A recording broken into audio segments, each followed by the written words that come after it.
Alastair, we've been meaning to have this conversation for a few weeks now, Yep. but it just feels like things have been really busy, both here in London, where I'm based, and New York, where you are. It's a good sign, though, when things are picking up. In London, we've just had the general election, so I think that a lot of projects that were on hold maybe have just kind of gotten the green light. So there's been an uptick in hiring, and yeah, the office is a buzz, so that's always, and it's a nice place Yeah, to be. How that's about great New to hear. York? How are things for you? Yeah, they're good. We have seen an uptick in hiring in the past few months. Um, we obviously have an election coming up in November as well.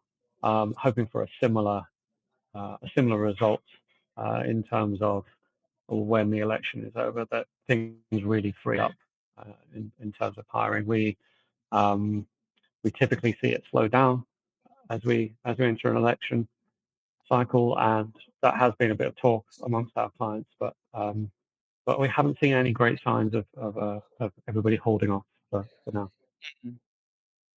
Yeah, well, the reason we're jumping on this call now is because a couple of months ago we did some research. We contacted about 200 clients and candidates within the A&D industry in New York, asked them about hybrid working, and just keen to know sort of how things have changed between now and last year and since COVID as well. And it was pretty interesting. We got some pretty great insights in New York. You guys threw a bit of a mixer to kind of and release the findings, if you like. How was that? How was the night? Night was great, actually. It's an annual thing we do, bring some clients together from typically people who are working in HR in New York firms, a chance for them to get together, have a drink, socialize, share war stories, um, share share ideas about things that are working for them. And we typically talk about a topic that is current, challenging to them, that we talk to them about. And this year, same as last year, was remote working, and it was a chance for us to reflect on the changes from 2023 to 2024, and see exactly what has changed, if anything had changed in remote working in New York City, at least. Yeah, and we'll get into those findings pretty shortly. I just like wanted to talk for a second. I mean, hybrid working, it seems like something that we've just been talking about for years now, but it still continues to be this really hot topic that really gets people passionate. Hmm. I wonder why you think that might be. 5 years post COVID coming up, or post the kind of initial surge where we all had to go remote. Why do you think it is that people are still kind of talking about this now? It's a good question. People are definitely passionate about it. People have strong feelings about remote working, whether they agree that it is something that is great, or whether they have concerns that it is either impacting the business specifically or people individually. So yeah, I think it's something that people 5 years ago, when everyone had to go remote, um, that was a great experiment. We never would have thought we could have jumped to fully remote so easily, and make it work so well, and testament to many of our clients, the ability for them to pivot, to implement new technologies, to develop new ways of collaborating online, has really kind of changed the game. And I think people just got really comfortable with this kind of new lifestyle that came about from it, and people passionately want to hold onto that lifestyle and elements that they see that work really well for them. Um, so yeah, you've got that one side. The other side, like I said, is there are concerns around the impact that it has on a business, on their ability to collaborate or train or even produce, work. So Yeah. it's an Well, I interesting mean, one of topic the for sure. things one of the things that came out of the research was 8% of clients are requiring their employees to come in more this year than they were last year. So although it's a subtle shift, there does seem to be a slight kind of trend towards employers requiring their employees to come in more? Do you think it's like maybe a little bit of a kind of maybe employers thought there was a little bit of an overcorrection after the coronavirus? Everyone got really passionate about working from home, and we kind of sort of thought that can be a long-term solution. And naturally, the way things go, they can kind of sway almost too much one way. And employers are now saying, you know what, flexibility is great, but it's time to bring people back in. Yeah, I think there was a what was I going to say? There is a if you had asked me this year, are people coming into the office more than they were a year ago? I think my instinct from the conversations I had with many clients and many candidates is that no, it's not really changed. We are still as we were about a year ago. So the findings are really interesting in that regard. That there has been this, slight but a definite shift to more days in the office. So we made this giant leap from nobody working from home, everybody working from home, and then the post, I guess what we'll call post-pandemic working environment when people started to return to the office in this hybrid arrangement was almost like a 3-2, 3 days in the office, 2 days in working from home was the norm, and it's just been a gradual creep back. It seems it's not there's no great leaps, people moving from 3 days to 5 days, but it's been a creep. So maybe not something you notice in your daily conversations, but this snapshot that we had a year ago and then the snapshot we did this year has kind of focused and clarified that yeah, no, there has been a shift to more days in the office. Should we bring up some of the findings for those people who like the data? It's pretty clear that 3 days in office per week, so 2 working from home, is the dominant policy with architecture and design in New York. Do you want to talk us Yeah. through these at all? We've got the comparisons there with last year as well. Yeah, so we saw, as you say, 3 days in the office is definitely the predominant arrangement. So 3 days in the office, 2 days working from home. But that was 61% last year. So there has been a shift. 4 days as well has gone up. So and 5 days. So there has been this shift to more days in the office, and I think it was really interesting on that night you mentioned when we had the mix up with clients. We presented this for the first time. There was lots of nodding heads, people sort of agreeing with the idea that 3 days is still definitely the dominant one. And depending on your firm size, it seems definitely in the conversation I've had, smaller firms can tend to be in the office a little bit more. Interior design firms as well, as a general rule, tend to be in the office a little bit more. Those are the types of firms where it's more likely to be 4 or 5 days. Yeah, one thing that's particularly interesting when you're looking at numbers like this, and I guess the inevitable question is, how does this line up with employee preferences? It looks like 3 days in the office per week is also the most preferred within architecture and designers in New York. So it kind of shows a little bit that employees are getting what they want largely, and whether that's a compromise that employers are making or whether they're more than happy to have that flexibility. It's nice to see Mhm. that, don't you think? Yeah, yeah, it is nice to see, and I think there's always this tendency to pit one against the other. Employees want to be fully remote. They want as much time at home as possible, and employers just want people in the office all the time. Now that's not necessarily the case, and I think um, employees value the time in the office. So you can see 31% their 3 days in the office is their preferred, and I think that's because they value those 2 days in the office. Many conversations we have with candidates, they talk about the value of being in the office and the work that they get done in the office, and what we're seeing and hearing is this kind of shift in the day-to-day tasks. What you do when you're in the office is different to what you do when you are working from home. Yeah, yeah, for sure. And just going back to a little bit what we were talking about before with the, we said 8% of employers have asked their employees to come in at least one day more than they did last year.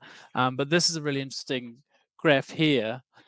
We just looked at the policies, but we can also see that nearly half of those policies are kind of in flux and changing. So employers are seriously reviewing this, and whether that's to let them be more flexible or have them come in more. We didn't actually ask that question, but it shows that this is still very much an emerging thing, and there's no kind of right way that's sort of been decided and agreed upon in the industry, and employers are still kind of adjusting to the post-COVID world.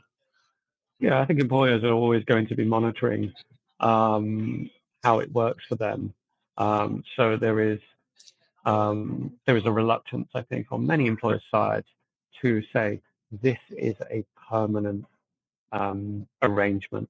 They are putting them in place and they're saying this is the arrangement that we have, and as long as it works, we will continue in this. But it's like one step back from being solidified in the handbook as a permanent arrangement going forward. It's always going to be under review. I mean, you're obviously talking to employers and job seekers day in, day out. The sentiment I get is that some employers might be a little bit scared that, if they're not offering a certain amount of flexibility when it comes to hybrid working, then they're not going to be competing for the best talent, and then they're going to fall behind. Do you think that fear is, for one, do you think that's actually how employers are feeling, and two, do you think it's warranted? Do you think employees are demanding this now of their employers, that they're allowed some kind of hybrid working situation? I think it's warranted for sure. When we asked candidates in our survey what to rank benefits from most important to kind of least important, salary, number one. It's always going to be number one, and you're never going to knock it off the top. Yeah, there it is. Number two is paid time off. But the remote working policy actually came above medical coverage and a 401k plan. So it is still very much a high priority. And when we meet with candidates, it's one of the first questions they ask. It's like, what is the remote working policy? And I think in terms of attraction, when you're talking about employers and the arrangement that they have or they're thinking of having, it's important to really consider their remote working policy and whether it is competitive. We can see that 3 days in and 2 days remote is the preferred. You might limit yourself by 4 days in and 1 day is remote. I would suggest that you would definitely be limiting yourself if you're saying we are in 5 days a week. You're going to be looking at just a much smaller pool of people that are willing to come in 5 days a week, unless you are able to articulate and explain the value and why it is that you are asking people to come in 5 days a week. So in terms of attraction, it's important that you get the balance right. And if you are more than what we are seeing as an industry standard, that you can explain why it is that you have it, how it works for you, the value, what value to you as a company, but the value to them as an employee as well. It's very important to be able to explain that to anybody who is interviewing with you or potentially looking at joining your firm. I think you might have answered my next question already, and it's going to be a slightly controversial question, but I just kind of want to answer you point blank. Do you think you can be as productive with a remote working workforce as those who have their employees in the office 5 days a week within architecture and design?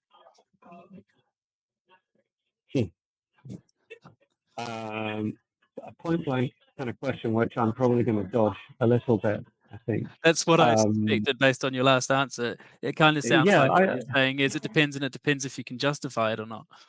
Yeah, I think productivity is a hot topic, I think, and has been throughout the pandemic. How do you measure productivity in architecture and design? It's a very difficult question to answer because we are in the architecture world, you're not just you're not on a production line. You're not producing something, and you can't be timed really. Design is more of an iterative process that um, uh, involves back and forth. There are certain tasks, I think, there are certain tasks that work well in a remote. If you're working remotely from your colleagues, yes, you can get your head down. You can get things done without interruption. And that is often the argument that we hear from the job seekers or the employees who are who are arguing for their case for being at home, is that they are productive when working from home, just productive on a certain type of task. So um, I I think I can answer the question with a kind of small yes. I think firms can be as productive in a hybrid working arrangement as they would be as working in person. But you have to shape your day, your week, your month, and your teams to do the appropriate tasks at the appropriate times. I will caveat that, however, with um, the concern I have, and it's a concern I've talked to many employers about, is about the development of people's careers, particularly at the start of their careers. So much in architecture and design is learned through those chance interactions, those overheard telephone conversations that would happen from being in an office, hearing about somebody struggling with one thing, and simply, being around people coming up with a solution. Those chance interactions are the ones that are being missed when people are working remotely. And are we going to see a situation where we've got a junior architect with 3 years of experience, who's been working through two, not being as advanced in their career as they would have been if they were in the office 5 days a week? Don't know the answer to that question, but I worry about that for people's career development. Well, yeah, it's just really interesting that you say that, because you also, you look at the difference between the preferences and the older generation, the more senior architects, they're wanting to be in the office, and you look at the younger generation, and they're the ones that are wanting to stay home. But it's actually, you think about it, the people who are going to benefit most from being in the office are the younger generation, like you say. So Hmm. it's a little bit of a shame, but I wonder if there's just a little But bit they of a will also benefit miscommunication there, from or they will also benefit from having the older generation in as well. The the those less experienced, newer in their careers, need to be surrounded by people with more experience as well. So um, it's it's a difficult situation you end up in, because you need to have that blend of people with all experience levels in the office to have that type of learning happen. Mm. Yeah. On the topic of whether or not, this kind of thing can actually impact employers in attracting and retaining talent, we asked that question to employees. This one, would you leave your position if asked to increase days working in the office? So this one was trying to get to the core of retention and how important hybrid is. I don't want to know if you've got anything to add to this chart here. Yeah, I think it was very interesting. This question, like you say, is around retention. So um, I would suggest that this shows that if a firm was looking to increase the time that people spend in the office, they can be fairly confident, as long as it's not a dramatic change, as long as it's communicated well, that people are not going to leave. There's 38% there saying yes, they would leave. There's going to be a certain amount of bravado to answering a question, a hypothetical question that we put out there. Would that 38% really go through with it? Who knows? But I would suggest there's a little bit of bravado in that. So I think in terms of retention and increasing days work in the office, then you know I I'm not sure the impact uh, would be as dramatic as it might have been 2 or 3 years ago, where people would have just left if you were changing the arrangement. Yeah. And on the question of talent attraction, we asked a similar question: would you reject a job offer based on the company's remote working policy? And this was a number that was a lot more dramatic, wasn't it? The yes is 52%, no 39%, and undecided 9%. Yeah, and I think this goes to sort of converse to what I was saying about retention. When you are looking to attract people, you need to people aren't going to leave if they're not going to get what they are looking for. And most people are looking for a similar situation to the one that they have right now.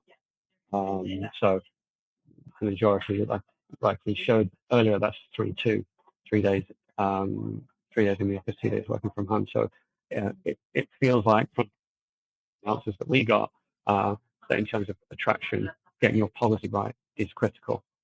That was sort of the gist of the research. Some really interesting things to see, and we'll keep our eye on this and probably come up with some more research next year, see how things have changed then.